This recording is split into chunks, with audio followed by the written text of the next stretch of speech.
तो guys video शुरू करने से पहले मैं आप लोगों को एक डिस्क्लेमर दे देना चाहता हूं कि इस वीडियो को अपने रिस्क पर देखना, क्योंकि हो सकता है, वैसे तो कोशिश यही करूंगा कि बिना कुछ चीजें रिवील हुए, बिना मेरे मुंह से ऐसा कुछ निकले, ऐसा कोई स्पॉइलर निकले बिना, मैं इस फिल्म की महागाथा विशेषताएं आप लोगों तक जो मास्टरपीस बना के प्रेजेंट की गई है आपके सामने प्रेजेंट कर दूं।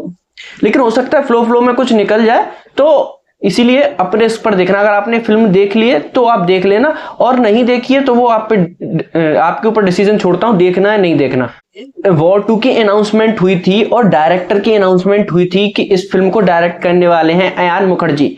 मैं उस दिन से ये बात बोल रहा हूं कि मुझे वॉर 2 से कोई भी एक्साइटमेंट नहीं है। हाँ, थोड़ा बहुत अगर कुछ एक्साइटमेंट थी तो ऋतिक रोशन और जूनियर एनटीआर की वजह से थी, वरना कोई एक्साइटमेंट नहीं है। और जब डायरेक्टर की तरफ देखता हूं अयान मुखर्जी, तो एक्सपेक्टेशन थी वो जीरो हो जाती है।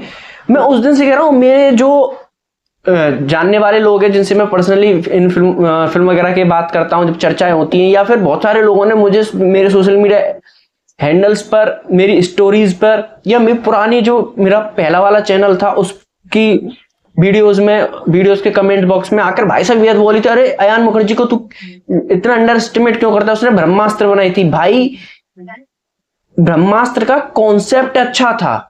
मैंने जब ब्रह्मास्त्र देखी तब भी ये बात बोली थी उसके रिव्यू में कि फिल्म का जो कॉन्सेप्ट है, फिल्म का जो आइडिया अयान मुखर्जी का है, वो अच्छा है, वो बेहतरीन है। लेकिन फिल्म को एग्जीक्यूट जिस तरीके से किया गया ना, वो मुझे पसंद नहीं आया। और यही रीजन था कि कितना भी अच्छा प्लॉट हो अयान मुखर्जी के दिमाग में हो, कितना भी अच्छा आइडिया उनके दिमाग में हो, लेकिन उसका एग्जीक्यूशन सब चीजों पर डिपेंड करेगा। लास्ट में एग्जीक्यूशन ही थिएटर में हमें देखने के लिए मिलेगा, ठीक है ना। और फिर वही वाली बात आ जाती है कि भाई मैं तुम्हें बहुत अच्छी अच्छी डिशेस बता दूं कि भाई ये ऐसे बनती है, मेरे दिमाग में ये, लेकिन जब मैं बनाने के बैठूं और तुमको खिलाऊं तो वो गोबर बने, तो इसका मतलब ये नहीं है कि तुम भाई साहब मेरी इस बात पे तारीफ करोगे कि भाई साहब बहुत अच्छी बनी थी। एट लास्ट जो तुम्हारे मुंह में स्वाद जाएगा उस पर ही तुम मुझे जज करोगे। तो भाई जब मेरे सामने पर्दे पर जो फिल्म आएगी मैं उस पर ही जज करूंगा। हाय गाइज, मैं हूं आर्यन और ये है मेरा वॉर 2 का नॉन शुगर कोटेड रिव्यू।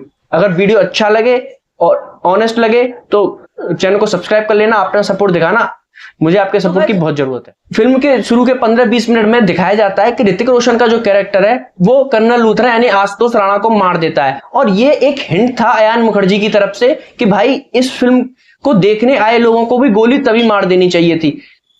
भाई 400 करोड़ की रकम में किस तरह से आग लगाई जाती है, इस बात का सबसे अच्छा एग्जाम्पल है ये फिल्म।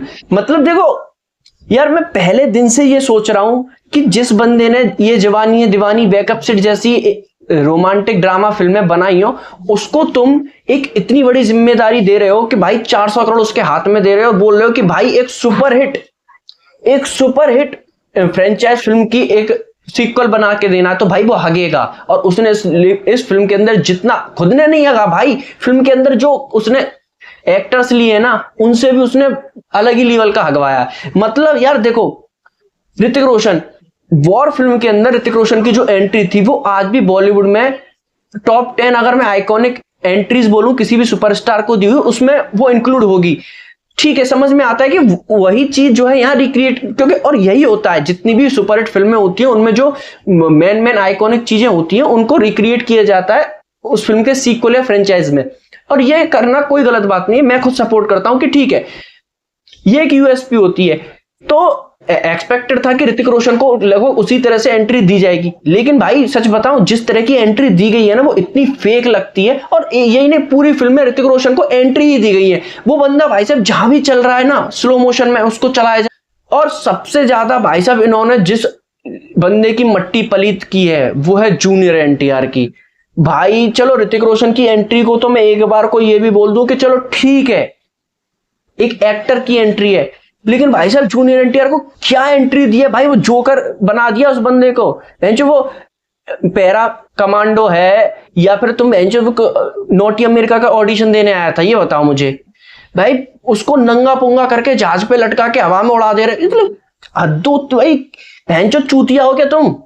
इस चेहरे को देखो, किन किन चूतियों को लगता था कि ये बंदा थ्रिलर और एक्शन थ्रिलर फिल्म बना देगा। जिसको लगता था ना जाके अपने दिमाग और आंख का इलाज करा लो। कियारा आडवाणी की एंट्री हो रही है, एंट्री सीन पर ही उसको आर्मी का सबसे बड़ा अवार्ड दिया जा रहा है, मेडल मिला है भाई, ठीक है। अब उसको अगर तुमने पहले सीन में इतना बड़ा मेडल और इतना बड़ा उसको अवार्ड दिलवाया है, तो पूरी फिल्म में दिखाओ ना कि वो उस लेवल के काम भी कर रही है। उस बंदे ने 1 या 1.5 मिनट का फाइट सीक्वेंस रखा है ऋतिक रोशन के साथ में, और 1-2 जगह बस उसने फायरिंग की है। बाकी पूरे सीन में वो भाई साहब ऋतिक रोशन के पीछे लगी घूम रही है, यहाँ आधा क्लीवेज दिखाई घूम रही है, या फिर बिकनी में घूम रही। उसको इस बात के लिए तुमने अवार्ड दिया था क्या भाई? देखो मैं यार, मेरी कितनी फिल्म रिव्यूज में आपने लॉजिकल चीजों पे चर्चा करते हो देखा, मैं नहीं करता, क्योंकि मैं मानता हूं कि लॉजिकल चीजों को अगर करूंगा तो कोई फिल्म एंजॉय नहीं की जा सकती है। लेकिन भाई साहब फिल्म के अंदर इतने लूप होल्स हो जिनके बारे में बात करना बनता हो यार। पहले सीन से तुम बकचोदियां स्टार्ट कर दी तुमने यार। मतलब तुम्हारे दिमाग में प्लान होना चाहिए था कि भाई मुझे जूनियर एनटीआर को या तो यहां रखना है या वहां रखना है।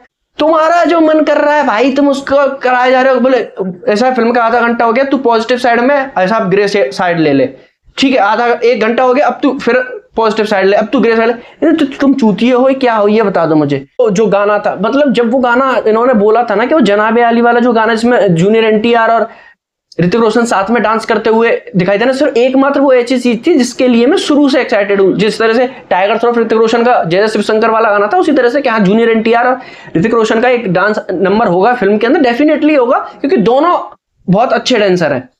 उसके लिए एक्साइटेड था। और जब वो उसका टीजर आया और उन्होंने बोला कि थिएटर के अंदर देखने के लिए मिलेगा, तो मैं ये श्योर था कि भाई ये गाना जो है एंड क्रेडिट्स में देखने के लिए मिलेगा, चलो बढ़िया है। लेकिन फिल्म के अंदर वो गाना साला ऐसी चौथी जगह पे घुसाया गया जहां जिसका कोई मतलब ही नहीं बनता। भाई अगर उसको एंड क्रेडिट पे रखते ना तो समझ में आता, लेकिन भाई साहब फिल्म के अंदर वो ऐसी बकचोदी जगह पे घुसाया गया जहां उसका कोई सेंस नहीं बनना था उस गाने का यार।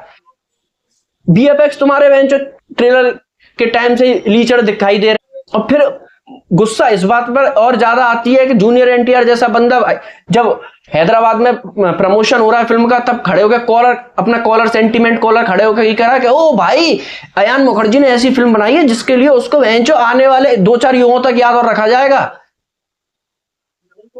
भाई याद तो रखा जाएगा, बात तो सही है, लेकिन किस तरह से बकचोदी की है, किस तरह से कीचड़ बना के प्रेजेंट किया है, किस तरह से एक फिल्म के सीक्वल को बर्बाद किया है, इसलिए जरूर याद किया जाएगा। और भाई उसने तुम्हें भी कोई बढ़िया तरह से प्रेजेंट नहीं किया। तुम्हें लग रहा हो मैं बॉलीवुड में जाके बहुत अच्छा डेब्यू करके आऊं, इससे अच्छा तुम तेलुगु इंडस्ट्री में थे ना तो अच्छा कर रहे थे।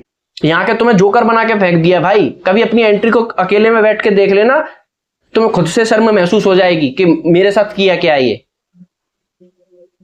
और इसके हाथ में धूम 4 और देने वाले हैं। भाई यार तुमसे हाथ जोड़कर रिक्वेस्ट है कि नहीं हो रहा अब तुमसे।